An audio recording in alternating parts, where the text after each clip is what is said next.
Selamat pagi semua, perkenalkan. Kami dari kelompok 14 Statistika C ingin mempresentasikan hasil studi kita. Pada kesempatan kali ini, kita mengambil topik tentang survei analisis stresor mahasiswa SI 2021 ITS dalam perkuliahan selama pandemi. Dalam presentasi ini, kita akan membahas hal-hal seperti faktor, penyebab, cara mengidentifikasikan, korelasi-korelasi antar indikator, cara mengatasi, dan lain-lainnya. Tetapi sebelumnya, sebaiknya kita perkenalkan diri dulu. Perkenalkan, nama saya Sian Georgi Alexander dengan NRP 502621104, tentunya dari Departemen Sistem Informasi dan mengambil kelas Statistika C. Perkenalkan, nama saya Amadeus Tiara Ananto dengan NRP 50262211075. Selanjutnya, pada presentasi kali ini kita akan membahas 4 aspek penting dalam paper kita. Yang pertama ada background atau latar belakang, di mana kita akan membahas tentang studi yang sudah ada sebelumnya dan apa yang membedakan studi kita, apa itu stresor, apa itu korelasi stres dengan perkuliahan, dan khususnya pada studi kita yaitu pada masa pandemi. Selanjutnya kita akan membahas tentang descriptive statistics, di mana kita mendapatkan datanya melalui kuesioner yang kita share lewat Google Form. Lalu kita akan membahas tentang inferential statistics, lalu terakhir tentang raw data. Pertama-tama untuk background, jadi untuk yang belum mengetahui stres itu adalah suatu tekanan atau tegangan secara fisiologis dan psikologis yang timbul karena suatu stimulus dari dalam diri sendiri, yaitu stres secara internal, dan lingkungan, yaitu secara eksternal. Nah, untuk stimulusnya itu ada namanya tersebut. Nama stimulus yang menyebabkan stres adalah stresor. Keberadaan stres ini akan selalu bergantung terhadap keberadaan stresornya. Stresor adalah semua hal yang dapat menantang adaptabilitas seseorang atau menstimulasi seseorang secara batin atau mental dan fisik. Selanjutnya, apa korelasi antara stres dengan perkuliahan ini? Jadi stres itu suatu hal yang tidak dapat terhindarkan, tidak lepas dari gender, status, semua rentang usia, dan lain-lain. Jadi dalam kehidupan perkuliahan, semua mahasiswa-mahasiswi tentu pernah merasakan dampak dari stres. Mahasiswa-mahasiswi sangat rentan terhadap stresor yang dapat timbul karena hal seperti beradaptasi dengan lingkungan baru, secara lingkungan, sosial, psikologis, kehidupan akademis, dan faktor-faktor lainnya. Nah, lalu kita tidak bisa ungkiri beberapa mahasiswa atau mahasiswi lebih merasakan dampak stres dibandingkan mahasiswa-mahasiswi lainnya. Dan mungkin satu mahasiswa ini sangat rentan terhadap stres dan tidak mengetahui cara mengatasinya, dan satu ini sangat pintar mengatasi stres ini dengan mengadaptasikan dirinya. Lalu, untuk apa yang membedakan studi kita dengan studi yang lain yang sudah ada, pada kesempatan kali ini kita akan membahas tentang apa stresor dalam perkuliahan yang berhubungan dengan pandemi COVID-19.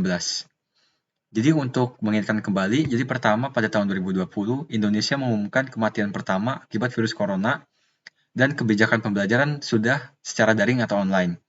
Lalu 2021 kebijakan sekolah tatap muka pada bulan Januari dan kuliah tatap muka dimulai pada bulan Juni. Nah, lalu pada tahun 2022 ini, Indonesia mewajibkan kuliah melakukan pembelajaran tatap muka dan pandemik diubah menjadi endemik. Sehingga mahasiswa yang tadinya sudah nyaman dengan online harus beradaptasi lagi dengan kondisi endemik atau sudah PTM. Jadi ini dapat menimbulkan beberapa stresor lagi. Nah, untuk sebelum pandemi yang kita dapatkan dari studi-studi lain, terdapat 4 stresor yang paling prominent dalam studi mereka, yaitu sosial, lingkungan, akademis, dan psikologikal. Nah, untuk studi kita tetap meneliti tentang akademis, yaitu apakah pembelajaran online ini mengaruh nilai mereka, dan saat PTM nilai mereka malah anjlok, dan hal-hal lainnya. Lalu kita menggantikan 3 faktor stresor lainnya dengan stresor isolasi. Ini bisa dengan biaya, kesepian, dan hal-hal lainnya, stresor ketakutan tertular dan menularkan COVID-19, dan stresor relasi bisa dengan mahasiswa-mahasiswi lainnya, bisa dengan dosen, tenaga pendidikan, atau keluarga yang ditinggalkan di rumah. Lalu dengan studi ini kita mengharapkan untuk mendapatkan solusi-solusi. Nah, ada quote dari Eduardo González Mazo pada tahun 2015, yaitu dengan memberikan perhatian terhadap stresor dari mula-mula dan mengambil tindakan yang diperlukan merupakan suatu keharusan yang diperlukan untuk menghindari hal-hal dan efek buruk lainnya. Dan untuk mengetahui dan memahami stres pada seseorang, kita itu harus mengidentifikasikan stresornya untuk dapat mengatasinya. Sehingga dengan mengidentifikasi stresor itu, secepat mungkin memudahkan kita untuk mencegah stresor lainnya muncul, serta membantu mahasiswa dan mahasiswi ITS secara mental dan fisik. Lalu untuk deskripsi statistik, saya akan bahas dengan cepat. Ini ada beberapa pertanyaan yang berhubungan dengan bio, seperti usia, gender, metode perkuliahan yang dipilih, responden, dan juga apakah responden itu merantau atau enggak. Ini ada deskripsi statistik, yaitu pertanyaan tentang kategori kehidupan akademis.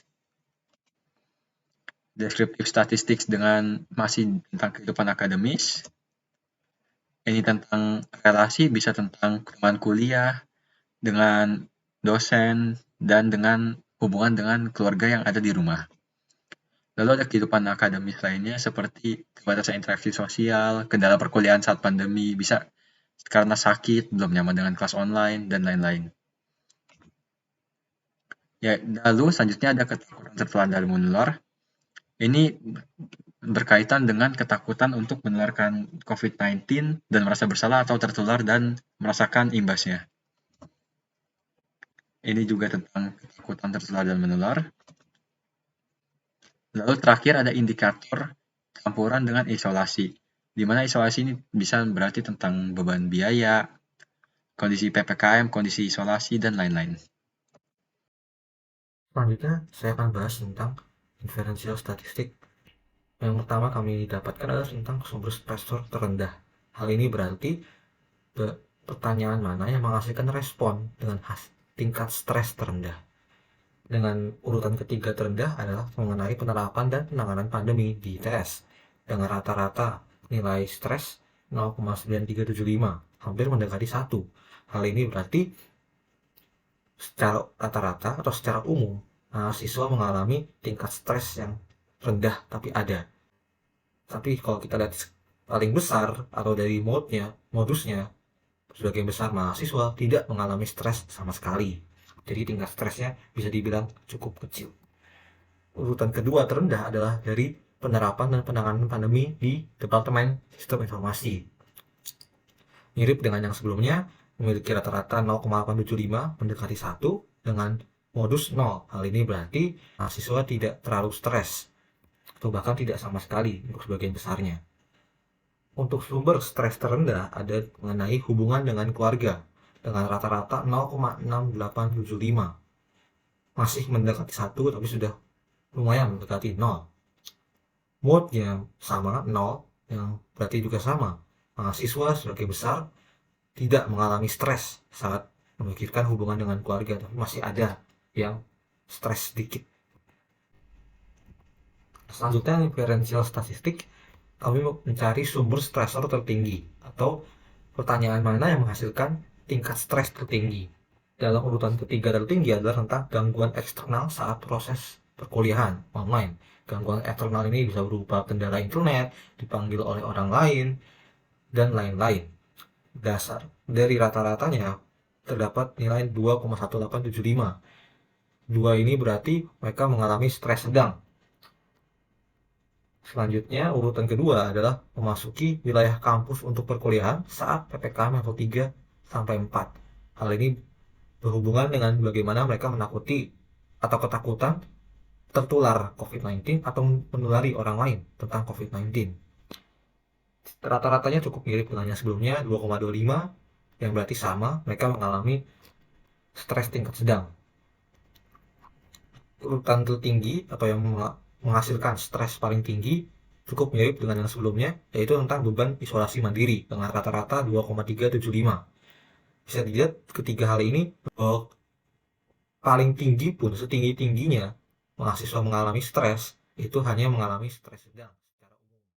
Menjalankan.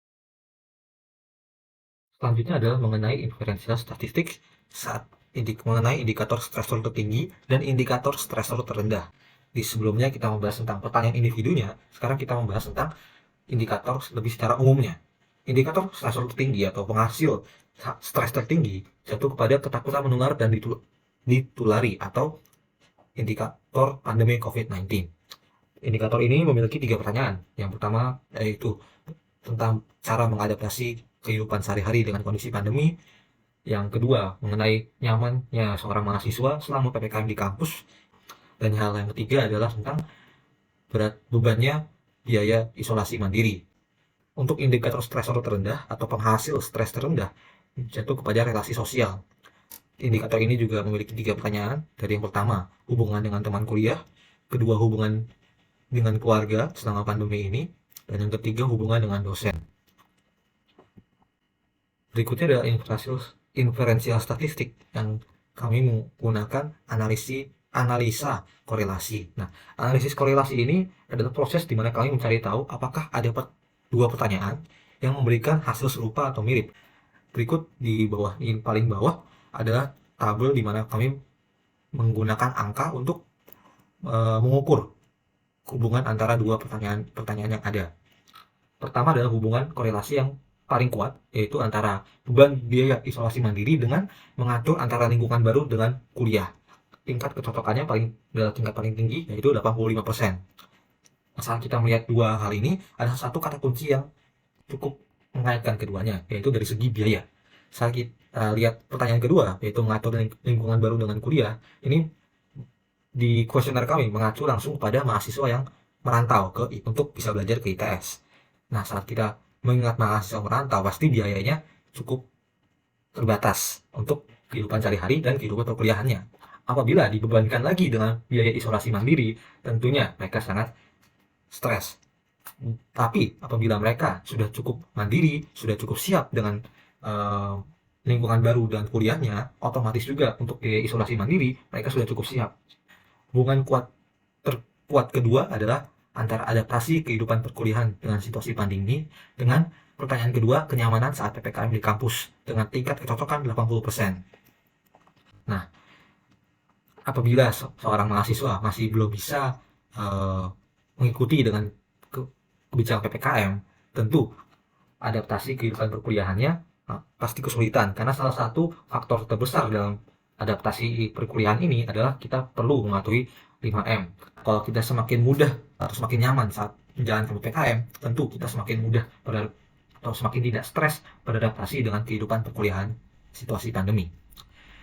Hubungan terkuat ketiga jatuh kepada pertanyaan pertama, mengatasi kebiasaan di lingkungan baru, dengan pertanyaan kedua, hubungan dengan keluarga selama pandemi, dengan tingkat kecocokan 79%. Nah, atasi kebiasaan lingkungan baru ini, seperti yang tadi saya sudah sebutkan, ada jatuh kepada mahasiswa yang merantau. Kalau kita merantau, kita jauh dari keluarga. Jadi kalau semakin dekat kita dengan keluarga, semakin sedikit juga stres kita. Namun kalau semakin jauh, semakin tidak dekat kita dengan keluarga, dan keluarga itu tidak dekat dengan kita secara fisik atau juga, nah ini akan otomatis bisa menghasilkan stres yang berlebihan. Hubungan terkuat keempat ada dari pertanyaan pertama, penanganan ITS terhadap pandemi, dengan pertanyaan kedua, saat PPKM level 3 sampai 4 perlu memasuki kampus dengan resiko menulari atau tertular COVID-19. Tingkat kecocokannya mirip dengan yang sebelumnya, 78%. Nah, kalau ITS masih penanganannya cukup jelek menurut masing-masing mahasiswa, tentu apabila sudah mencapai level PPKM 3 sampai 4, mahasiswa akan terus-menerus kepikiran. Namun kalau mahasiswa tidak stres dengan atau percaya dengan penanganan ITS terhadap pandemi ini, mau level 3, level 4, level 5 pun saat memasuki kampus tidak terlalu stres, sangat memikirkan resiko menulari atau tertulari COVID-19 ini. Hubungan terkuat terakhir atau yang kelima terbesar adalah antara yang pertama, penanganan Departemen Sistem Informasi terhadap pandemi, dengan yang kedua, penerapan dari penanganan terhadap pandemi di ITS atau penerapan dari kebijakan ITS mengenai pandemi. Tingkat kecocokannya berada di 76%. Selanjutnya adalah data mentah yang kami ambil langsung dari kuesioner kami. Di sebelah kiri ada timestamp, yaitu kapan data masuk, lalu ada usia, kemudian ada metode perkuliahan yang disukai oleh responden, berikutnya demografi lagi, yaitu gender, kedua berikutnya itu untuk menguji ketepatan kuesioner kami. Berikutnya sampai seterusnya adalah pertanyaan-pertanyaan untuk menguji stresor masing-masing mahasiswa dengan menggunakan 4 indikator, dan total ada 21 pertanyaan. Sekian presentasi kami, mohon maaf apabila ada salah kata. Sekian dan terima kasih.